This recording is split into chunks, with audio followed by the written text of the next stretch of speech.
What's going on? My man G. Tuesday, August 18th, 2009, the Uncut Sports Show. Right away, we're going to start off with Strikeforce. Well, it's a relatively slow week in sports. Uncut Sports Show Fantasy Draft, September 6th, 2 o'clock on the board. Yep. Just want to throw that Fantasy Draft, September 6th. So what's up, man? Strikeforce. Not bad. To me, Strikeforce is going to be for the casual MMA fan, for the guy who wants to sit down, drink a beer, and watch people get knocked out. For the motherfucker that's just learning about MMA. All that happened. Right. People were getting dropped left and right. Male, female, animal. Right. I mean, it was... Fighters probably going to get their contracts dropped. Yeah.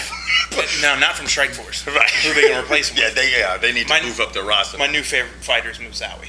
Yeah. Or Musasi. Gayhard Musasi, we'll start with that fight. Who cares? We won't go in any particular order. But Gayhard Musasi, which a lot of people are going to say Babalu, it's overrated right now. I think you can't discredit what Musasi did. No. The kid is nasty. He's 24. Young. Yeah, only had 2 losses.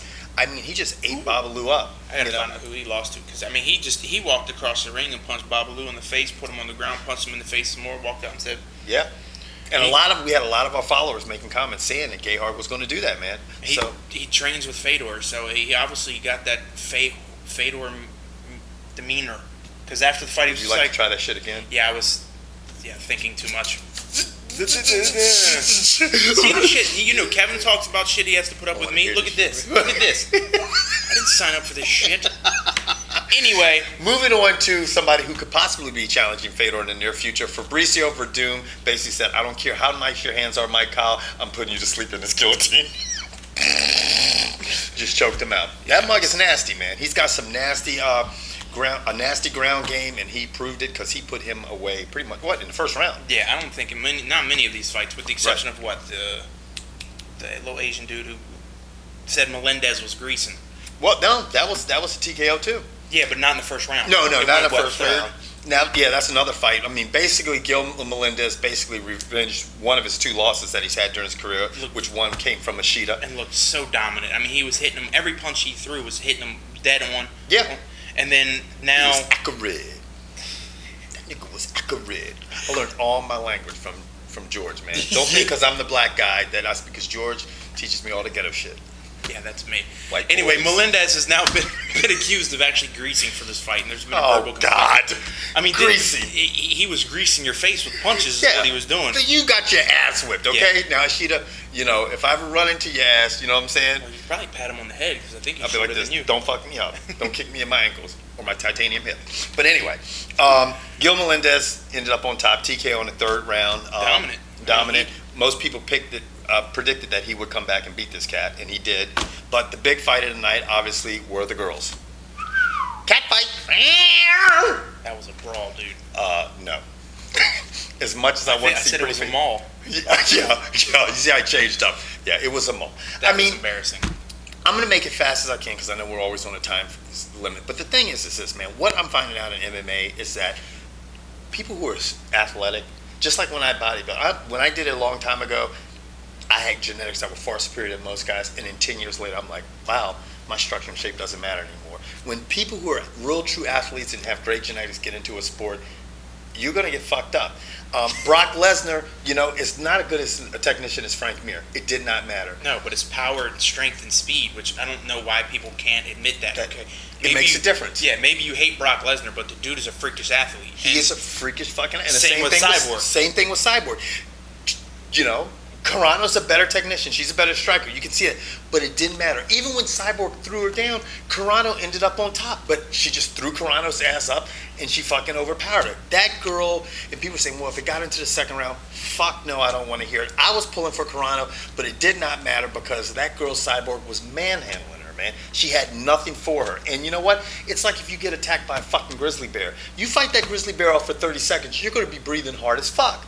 And that's what it was like. You could see the panic almost in Carano's face, like, this girl is too much for me. Now, I would have loved, like I told Kevin before, if it was 3-minute rounds, that means Carano would have been done in the 2nd minute of the 2nd round. Right. I'd be interested to see if she would have gone back to her corner after getting mauled for 3 minutes, if they just didn't throw in the towel, go, Gina, what do you think? Gina had been like, I'm done. Because she couldn't do it. I mean, even in the first exchange, you could see after they threw punches, Carano was like, Yeah. Oh, shit. And she was so aggressive. Like, Carano is using those push kicks to keep her. She threw one because that girl was closing the distance all the time. And then bringing the heat afterwards. It wasn't. She wasn't pity patting. She was throwing, and you could see it on Cyborg's face. Cyborg was not there to play around. She was there to beat that girl's ass, and that's what she did. And she said, "I trained 5 years for this moment," and she proved. I wish it would have gone to the second round because Carano would not be doing any modeling anytime soon. And I don't want to hear the steroid shit about fight because you know what? Whatever, man. Give the girl. Did she pass her test? She passed the test. Okay. You know, she passed the test. You know, I mean, there's some girls that have just fucking roped the fuck out. We had our doubts. I'll put my fucking foot, take it out of my mouth. I thought she might have been soft. No. You know what I'm saying? She looked good. She looked soft. She looked fine. Actually, walking in the ring, she looked kind of cute.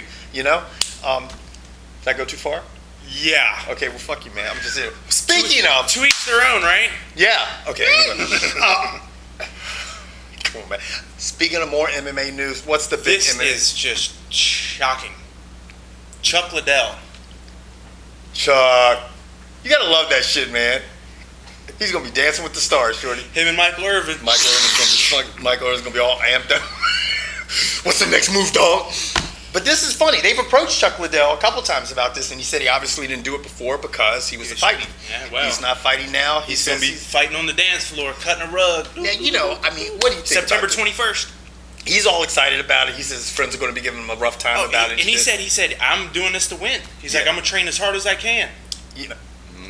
Now, you know, I have quite an imagination, and in a perfect world, I would love to see a judge give him a bad score and him have a Tito Ortiz flashback and just fucking throw one of overhead What I want to see is the training session for this out at the pit. How's John going to train him for this? Hack don't know how to train. What's Hack going to do? Cool, man. Hack, if you're watching this, man, how you going to train Chuck for this shit? Yeah, you know? They're ballroom dancing with Chuck? Yeah. Him and Antonio? Yeah, man. Oh, my God. Them guys are nuts, man. That's fun. This is going to be fun, man. It's going to be interesting to watch. I hope Chuck finally gets to break the stigma of a bad interview, doesn't really know what to say. I hope his personality really shines through and people actually get to see what Chuck Liddell is all about. Yeah, I mean, and Chuck's a bright guy. I mean, he's a smart guy, you know. So, I mean, I think it's going to be good for MMA. It pulls it, once again, it's an outlet that gets it some mainstream exposure.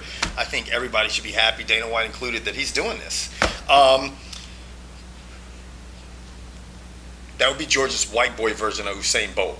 Yeah, because the only way I go as fast as him is in my car. Right. That Bama is lightning fast. I mean, man, come on, man. Tyson Gay smoked the American record, and he still smoked Tyson Gay. Yeah. Tyson Gay ran a 9.7 in the 100. That mug was running like someone stole his Bob Marley album. Usain Bolt ran a 9.58. 9.58. And you know what? It's just a matter of time before he's the first man that gets under 9.5. He is so fucking fast, man. It's ridiculous, dude. I never realized how much muscle those sprinters carry. Yeah. Because they had Bolt, Gay, and Powell all next to each other. Right. Those brothers have more muscle than NFL players. Their thighs, shoulders, I mean, they are huge. They're fucking nasty, man. I mean, Usain Bolt's sitting at 6'5", man. He came out of the blocks, and he had a good jump this time. Yeah, usually he's a slow starter. And they're saying his starts have been the best ever. Yeah. And he's coming off a car accident and a foot injury. Yeah. And still doing it. And now he's running the 200, and they said he's just breezing through that as well. Just eating up everybody alive. It's just ridiculous. So now, moving back on, Tiger obviously blew it for the first time ever when holding a lead after 54 holes. Happens. I mean, this was his third tournament in a row. I'm sure he was a little tired, a little down. And what I didn't like, because I know he's that emotional, and it's interesting what we do with our athletes. Either he was supposed to stay around and shake his hand, and we're like, oh, that's really great, but he let the emotions get the better part of him. Tiger's like that, man. I love Tiger like you do, man, but Tiger's a little bitch when it comes to shit like that. Yeah. He doesn't shake fans' hands. He walks off the hole. He does a lot of fucked up shit. In the course of the game. Right. But I think when you're trying to focus on the job at hand, like if you're trying to train someone, you're trying to train them. You don't want all these people. Can you imagine if somebody kept coming up to you and expecting you to act the right way while you're at work? Right. It's tough. It's tough. So, I mean, I'm not defending what Tiger did because, yes, I think he should have stood around, shook the guy's hand, and then walked off something. But they said he went to the clubhouse, changed, and went right out. They interviewed, didn't do jack. What do you think about Tom Cable? I think he hit him. Man, Tom Cable fucked him up. Okay, let's say it right now. I bet Larry Davis was like. You're the assistant. Larry Davis, is that his name? I don't know that motherfucker. Al Davis. Snorting Davis. Oh, Al Davis was like, look, you guys rough some shit up. Yeah. Tom Cable was like, pow! Tom Cable, man, you go to anger management, motherfucker. That's the head coach for the Raiders. All you Raiders fans out there, you got a head coach dropping assistant coaches. That's right, man. That's not right. I love that shit, though. Okay. We're out, man. We'll catch you guys, in 3 or 4 days? Really? Yeah, man. Peace. Bye.